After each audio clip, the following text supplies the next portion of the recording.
Unreal conditionals in the past. In this lesson, we're going to talk about unreal conditionals in the past.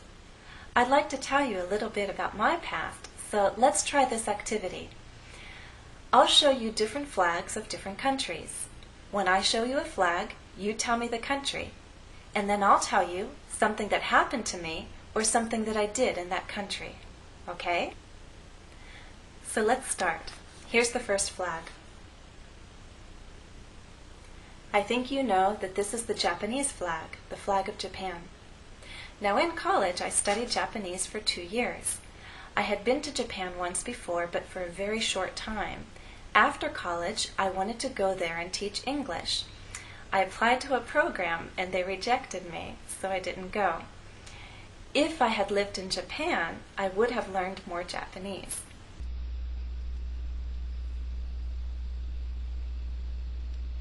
So let's try the next one.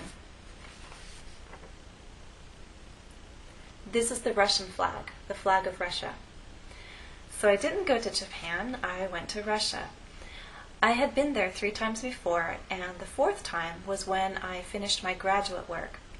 If I hadn't gone back to Russia, I wouldn't have met my husband. So I'm glad I went back to Russia.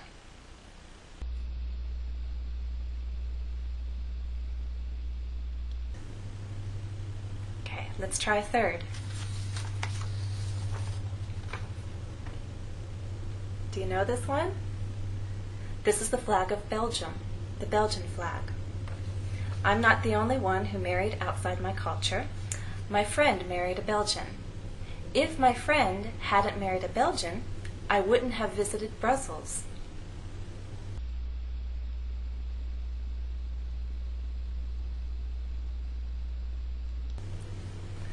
Here's one more.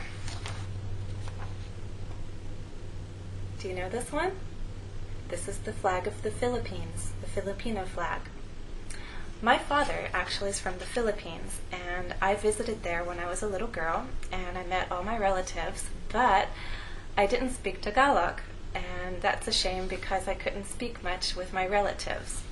If I had learned Tagalog, I would have talked more with my relatives.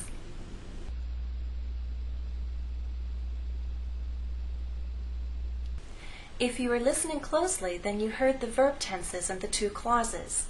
Again, in our if statements, we have 2 parts. There's the if clause, which states a condition, and the result clause. In the if clause, I was using the past perfect. If I had lived in Japan, if I hadn't gone to Russia, if my friend hadn't married a Belgian, if I had learned Tagalog. If clause uses the past perfect in these unreal conditionals in the past. The result clause had would have plus the past participle. We can also switch the clauses around and the meaning doesn't change. We could also make either clause negative. It's important to understand that these unreal conditionals in the past are untrue situations. They talk about a past that never happened.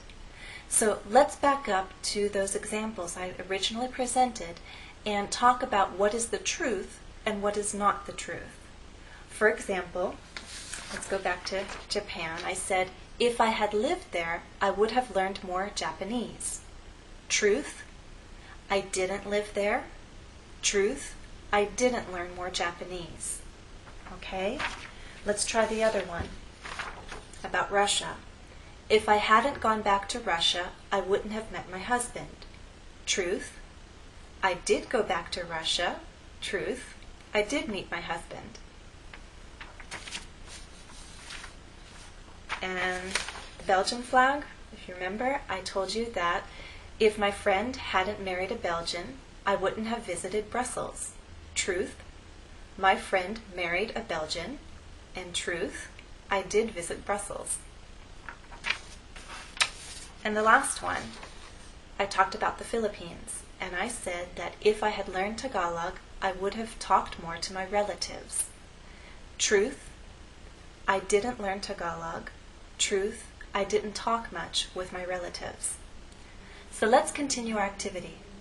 I'll show you 3 more flags. This time, when I tell you a statement, I want you to tell me what the truth is. All right?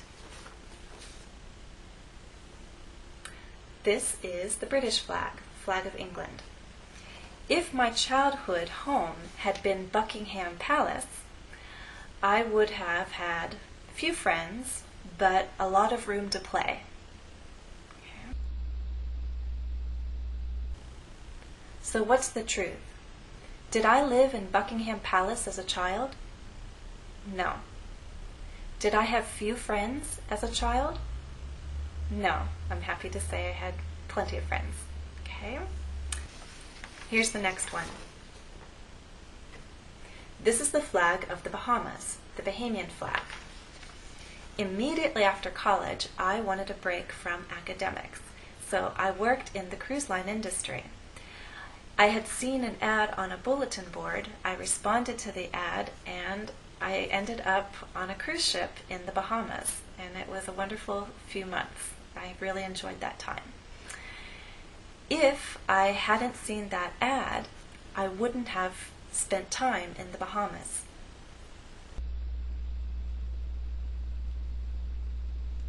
So what's the truth? Did I see an ad? Yes, I did. Did I spend time in the Bahamas?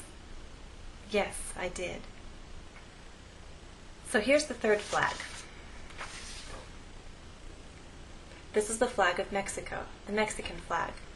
I took a trip to Mexico earlier this year, and I knew some basic words and phrases, but I didn't know any Spanish. If I had known Spanish, I would have had more conversation with Mexicans.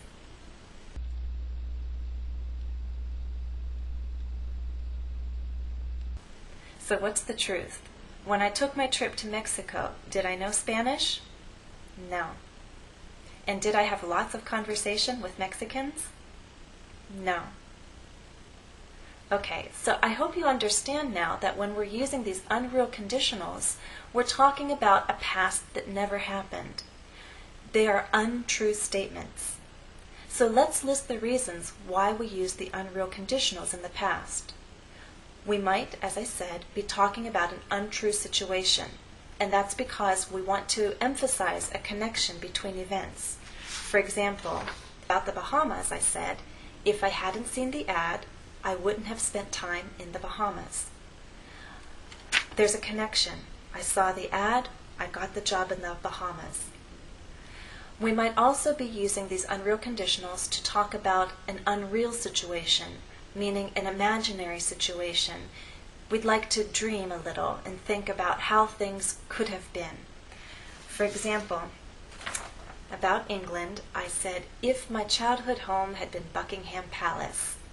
So what I'm trying to do is imagine what my childhood could have been like if I had lived in Buckingham Palace. Okay?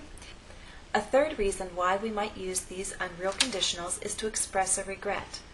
For example, if I had known more Spanish, I would have had more conversation with Mexicans. That's a regret of mine. So up to now, we've talked about using only the past perfect in the if clause. We can also make the if clause progressive. So I'd like to share an example. Do you remember this flag? It's the flag of Russia. And I told you